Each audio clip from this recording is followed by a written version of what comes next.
Hello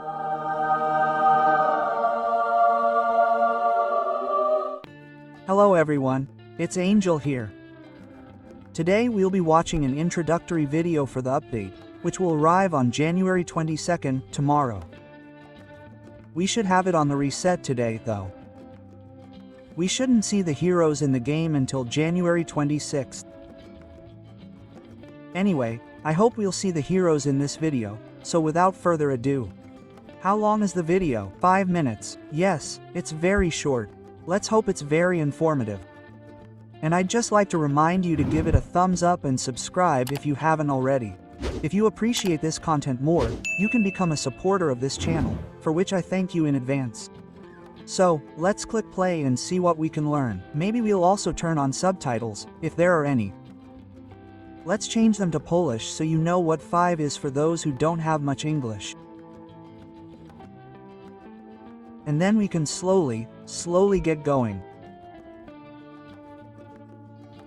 The secret word is fortune, so feel free to comment, and we'll continue. Okay, what do we have here? Borders.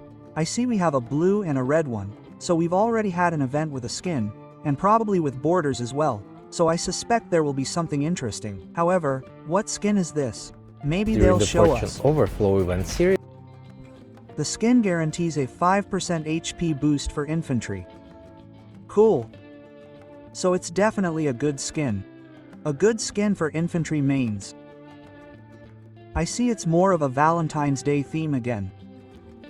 I think there was also a Valentine's Day event last year, with skins for couples. Perhaps we'll also see something like this here. When 2 skins from this event, blue and red, are next to each other, there will be some additional effect. So let's move on. I suspect we might see something like that this year. We had something similar last year. Cool, I like it. I like things like this in general. Events like this, and the fact that 2 types of the same skin, when next to each other, create a visual effect, I really like it. Let's hope these effects won't just be Valentine's Day, but also from regular events.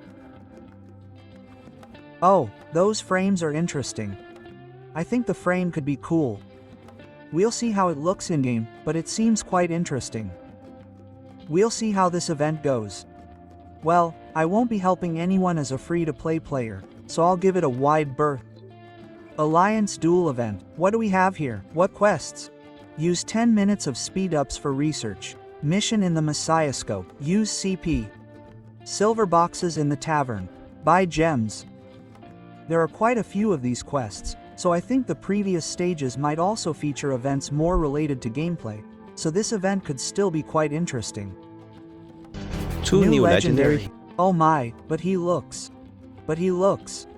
No, a frost axe of some sort. I'll say this, he should have some kind of freeze effect, no, from going berserk. Imagine going into a rage, dealing damage, and freezing a legion that can't move. It's frozen, I don't know, for 2 seconds. Of course, such a legion would take damage and deal damage with counterattacks, but it wouldn't be able to move. I think something like that would be really good.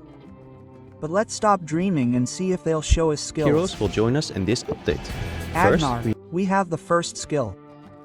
It costs 1000 rage. We deal physical damage twice to the target. Damage factor 1000, this is on awakening. For each enemy legion within range of our target, while dealing damage, our legion ignores 6% of its defense, up to a maximum of 60% for 5 seconds. Just get caught in 10 legions and we get such a buff. Honestly, I think he's got this skill with infantry and you're running around somewhere. Maybe it'll work.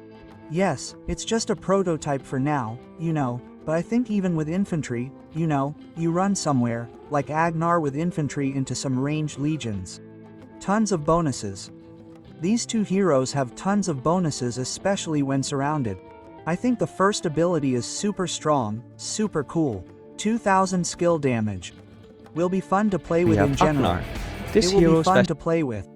The second ability, passive.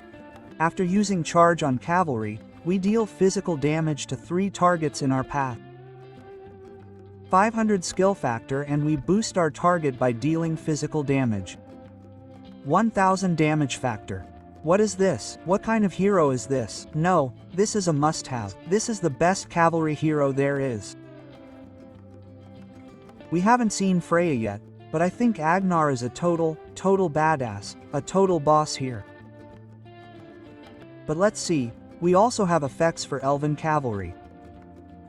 When we trigger this attack with the Elven Cavalry, the Legion gains 10% attack and 10% rage gain speed for 5 seconds. No comparison, like I said, Elven Cavalry doesn't exist. I'll tell you now. Now we'll record a video about Elven Cavalry. I have my feelings about Elven Cavalry. I'll tell you right now that in my opinion, sure, you can beat infantry, but probably a T4 if someone isn't using Kuma and Lykuon. But that's not the point. Regarding this ability, I think it's great. Trampling legions that stand in our way also seems interesting. But the boost and knockup also deal another 1000 damage, for a total of 3000. A must-have. This hero is a must-have. The first and second skills are definitely maxed out. Let's move on to the TR skill. Specializes in cavalry. He looks great overall, has great skills. And the third skill grants us a 10% HP bonus and a 30% physical attack bonus. So the third is also very important. 30% physical attack, 30% more attack means more damage from falling into a rage, more damage from the second ability, from the charge, and from the bump. Also a great ability. PvP and skills. Simple, but great. The fourth ability. When we deal damage from a hero's ability, Legion has a 50% chance to gain 1 stack of some Frost Pact. Each stack increases the attack of cavalry units by 20% for 8 seconds, up to 5 stacks, meaning we have 100% physical attack for cavalry. They really went crazy with Zagnar. I'm speechless, aren't I? Reading this, every skill here is very important. Even Kuma has a weak healing ability. And here, I think this hero has all 4 skills, which is simply very necessary.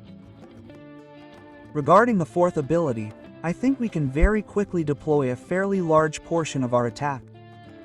Of course, to do that, we have to charge and trample someone in our path. Then we deal damage from the hero's skills, which gives us a chance for an additional attack. So, just from skills, without talents, without anything. Here we have 100% attack. Previously, we had 30% attack, so 130%. Plus that 3000 damage. So you see how much that is.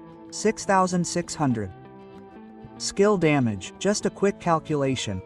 Mega powerful dwarf, right? And we saw Awakening, Him from Lucky because Spin Awakening and was Wheel the of first Death. skill. But let's see what the skill looks like without Awakening. Without Awakening, we have 50% defense ignore and a damage factor of 900 by 2, with an Awakening of 1000 by 2.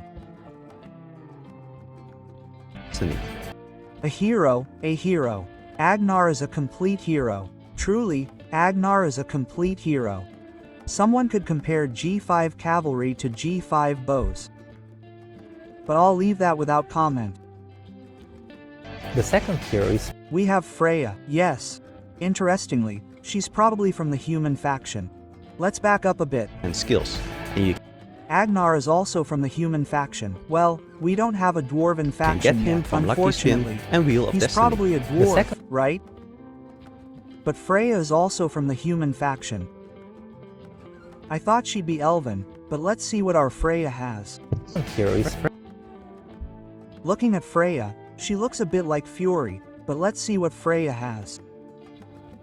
We have Fiora's ult. We deal physical damage 4 times to our target, damage factor 500, each time, of course, and we apply some effect. A legion affected by this effect deals 10% less damage to our legion for 5 seconds. And each instance of our damage while enraged, meaning every time we deal 500 damage from hero abilities, we have a 75% chance to deal extra physical damage. Targets nearby have a damage factor of 400. Wow, They're powerful, they're powerful. They really are powerful. One thing I'm wondering about is whether this damage reduction will stack, or if it's only 10%. 10% is still pretty good, but if we could stack minus 40%, you know, something powerful, something truly powerful. We'll see, right? So far, as I see it, Agnar and Freya's first two abilities are the best champions for Cavalry. I really think this is a new meta, judging by these two abilities. But let's move on. The second ability. When we deal 8 times the damage of a champion's ability, we apply Cowardice, a Ferendal effect, to the target for 1 second. When we apply Cowardice, the affected legion misses its normal attacks. Furthermore, the Legion Freya is and deals scattered physical damage. A maximum of 5 legions total damage to the target and nearby enemies. Damage factor 150. For every enemy legion that takes damage, our legion deals 5% more damage. Yes, damage delta for 5 seconds, max stacks, meaning we can gain an additional 25%. Damage delta from our second skill. The second skill might sound excessive, but in short, we simply run into a group, deal damage, and gain stacks to increase damage delta, and we deal even more damage. Both heroes are also dependent on running into groups, so let's get ready for them to run into us. The third skill, the Legion gains 10% HP when starting a rally. And when we use a normal attack during a rally, we have a 20% chance to reduce the target's rage build-up speed by 15% for 3 seconds. So, the rally skill isn't very powerful, I'd say. The rage build-up reduction probably won't be that useful, though it's hard to say. Yes, no one ever looks at rage that way from what I see during rally. But that effect, you know, only 10% HP, while we have completely different effects, 100 times better in other skills. We'll see, right? In my opinion, it's an average skill, but maybe I'm wrong. Let's move on to skill 4. Passive skill. The Cavalry Legion gains 10% defense and deals 30% more damage than hero skills. So, I'd say it's a cool skill. If you don't want to max it out, then, of course, 55. Something like that would be my goal. And let's also look at Awakening. Awakening gives us 10% attack for the Legion. And when we're on the field with that Legion, we also inflict 10% attack on friendly Cavalry Legions. That's a very interesting awakening. And now, are friendly Cavalry Legions our legions, or are they also our allies' legions? That's interesting. That's a conundrum that popped into my head. If you know the answer, then you can tell me. I'll have to test it myself, but you can leave a comment with your thoughts. I think it's about our legions. Not necessarily about our allies' legions, but you know, we'll see. Opinion on this hero. Well, Awakening seems interesting. It really does seem interesting. If we increase the attack of our 5 other Cavalry Legions, we have a total of plus 50% attack if we add it up.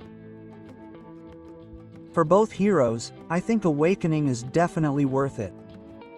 I'd say worth it. Let's move on. Maybe we'll see the Winter Sec Pet artifact. Okay, what do we have in the description? 1800 damage factor. We also immobilize the Legion for 5 seconds. We might not have the immobilization from Frenzy, but we do have the immobilization on the artifact, so I felt it would be a missed opportunity if this hammer, if this axe, didn't deal some serious damage. Significant damage, immobilization. And what do we have below? Anything interesting? Below that, we have something very important. When such a legion takes damage, it loses the immobilization effect, and I think when it loses the immobilization effect, we deal damage to 3 nearby legions. Damage factor 1000, and the affected legions lose 30% march speed for 5 seconds. Nobody escapes. Nobody escapes. Ranged units, which will have a 30% slower march speed, have a really hard time escaping. They have a really hard time escaping from such legions. I really like the axe. I like its effect. Let's see more in the pet. Sweetie, I thought it was going to be some kind of beast. However, it might have a beastly ability, a beastly talent. Let's get back to the talent, because they showed us something there. We apply a mark to the target, which increases the skill damage of the bullion beast by 2.2% for 8 seconds. 1 second after applying mark, we deal physical damage to the target. 18 plus 24 based on agility. When we apply mark, deal damage, or apply a control effect from cavalry hero skills, Legion has a 36% chance to deal additional physical damage. This damage is quite small. Here, it's 6 plus 8. The effect can be triggered 8 times, maybe even quite significant. And the counter resets when our pet goes berserk. I don't know, long story short, looking at it, I don't know, maybe I'm wrong, but it seems to me that this isn't a burst pet, but a damage over time pet, so I don't know if it'll be any good. Honestly, I don't know if it'll be a good pet, or if it's better to stick with a manticore or a shackle. It's hard to say. I wouldn't need to see it in action, because from what I'm reading, I don't know if the damage will be significant or quite small. You know, it has to go berserk to deal damage. It needs some stacks, so I don't like that anymore. I'd rather just drop in, deal damage, and that's it. So we'll see. For now, my opinion on the pet is that it's weak. About coalitions, something interesting, something really interesting. 3 warbands can form a coalition. Importantly, such a coalition has 24 hours of preparation, and if that time ends and nothing happens, then the coalition will be established, right? So I suspect that after that time, we won't be able to disband it, which would be really brilliant. So after 24 hours, let's hope it can't be disbanded, so there won't be any betrayals or other such things, right? Of course, during those 24 hours, while the coalition is forming, members of that coalition can try to break it up, but after those 24 hours, members of that coalition shouldn't be able to break it up anymore, right? That was interesting. It's a shame they showed it so briefly. I like things like that. Well, they didn't show us much information here, but hopefully, we'll see more in-game. Okay, we have the shop. I'll turn off the subtitles for a moment. What do we have here? Increased elixir production. I think 150,000 for Home Kingdom for 30 days is all there is. What else do we have here? CP recharge speed. This is very interesting. We can buy 3 buffs. Hey, this is really good. This is really good, especially the 3rd buff for Popple. We have 3 additional warrants for catching pets in Home Kingdom. Well, a buy Sallow Lordord is interesting. When we're in Home Kingdom, our city, when it's in Home Kingdom, merits earned in Abyss are increased by 30%. And we can earn an additional 200,000 merits per day this way. Super cool, right? This is really super cool. So I think more elixirs, pets, and more merits in Abyss, right? What more do we need? Now, when we get a copy, we'll get 3 emblems instead of 1, so we'll be able to draw more copies thanks to these emblems. So they're a driving force. This is a brilliant change. We have new artifacts, as you can see in the Titan's Legacy. Torque, the Mirage Orb, the Crossbow to Descend, not really to Magrat, and Wolf Hole Horn. Really, and I think Goldcrest is new too. Yes, but who cares about archers? Like I said, twice the stamina, but twice the points. Let's hope we'll simply have a multiplier where we can use all the CP bags at once and it will immediately give us points so we don't waste our precious time. Bye bye. Okay, the general opinion on this view is cool as it seems, but my dear cavalry, cavalry. Where are they? They are powerful, overpowering. This cavalry is truly overpowered. As you know, Ruby and Cain didn't impress me as much as Agnar is doing here. No, fortunately, I didn't spend on G5 archers and will have those tokens for G5 cavalry. And I think they'll bring me some merit. We'll see in practice. However, from the descriptions, they look really powerful. I think the new G5 cavalry will simply be a new meta. So we'll see if Urok gets benched. Of course, Urok is a strong hero, but I think Agnar Freya has definitely more interesting abilities. Well, I can't wait for January 26th so we can test them. Of course, I have the tokens, I have tickets for this Wheel of Heroes, so we won't have to wait. I think Agnar will be useful for me on the battlefield. Simply put, he'll be useful for me on the battlefield, so we'll spin for him, spin for Freya, and see how low the 5551 build is, or we'll see. I haven't yet considered which skills are the top priority here, but we'll see, of course, the usual low-level build. And maybe we'll awaken one of them. Personally, I'm thinking about Freya, because she has a really interesting effect, an interesting effect of giving the rest of our legions a cavalry attack. But as I said, we'll see it in practice. In any case, I'll be saying goodbye to you in this video. You know what to do. Take care.